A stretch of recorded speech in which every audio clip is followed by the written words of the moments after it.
Do you ever wonder what exactly is covered in condominium fees? Well, I'm going to tell you right now.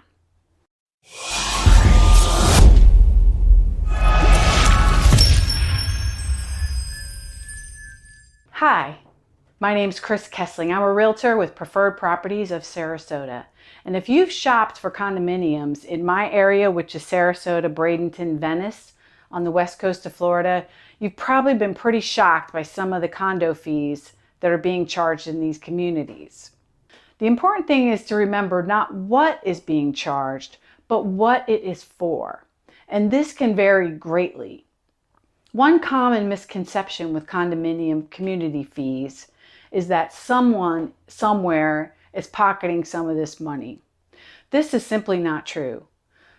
Condominium fees are set by the board of directors. The board of directors for the condominium consists of people who own units in the condominium. And those people are certainly not interested in paying more than they need to pay.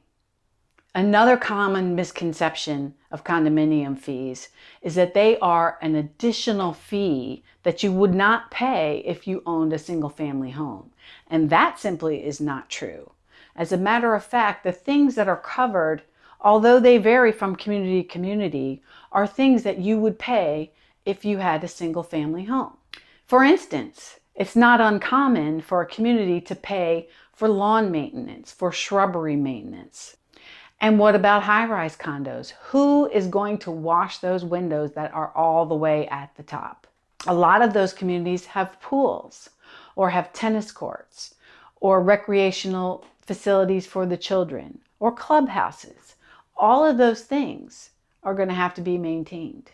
So if you're considering buying a condo and you feel like the condominium fees are a bit high and not justifiably so looking at what they cover, it could be that the community is not being properly managed. You definitely want to take a look at the financial statements. You want to look at the operating income statement, the balance sheet, and most important, the reserve statement. And on the reserve statement, are they banking money for projects that are going to be coming up in the future? This is really important. If the community is not reserving enough funds for future projects, then you could be hit with an assessment once you become a unit owner. A special assessment to the unit owners is generally thought of as a bad thing, especially if the unit owners individually don't have the financial wherewithal to pay it. However, often the special assessment is preferable to increasing the monthly fee over time. The negative effect of a higher monthly maintenance fee for that condominium is going to reduce the value of that condominium and reduce the marketability should the unit owners wish to resell. And if you're thinking that having a reserve account to save for future projects is something you wouldn't have to pay if you had a single-family home, think again. Single-family homes, for instance, have a roof that's going to wear out over time. And if that homeowner hasn't been saving money every month for the past 20 years, they're going to get hit with a big fat assessment when it's time to replace that roof. So when you think about it, paying into that reserve account over time through your condominium fees is pretty similar to what you would do if you owned a single family home. Also included in your condominium fees is insurance. And I'm here to tell you, in Florida, we have among the highest insurance rates in the country. The condominium community is insuring the buildings. They're insuring the common areas, the pool.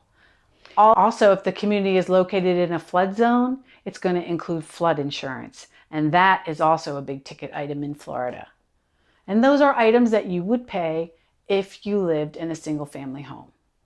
To recap, don't say no to buying a particular condominium unit just because you think the fees look a little bit high. Do your homework. Find out exactly what the fee covers and compare that to what you would pay a la carte if you bought a single family residence instead. And don't forget to review the financials for the condominium and make sure that you're buying into a healthy condominium association. If you found this video interesting, you should watch my video about what documents to ask for if you're thinking of buying a condominium in Florida.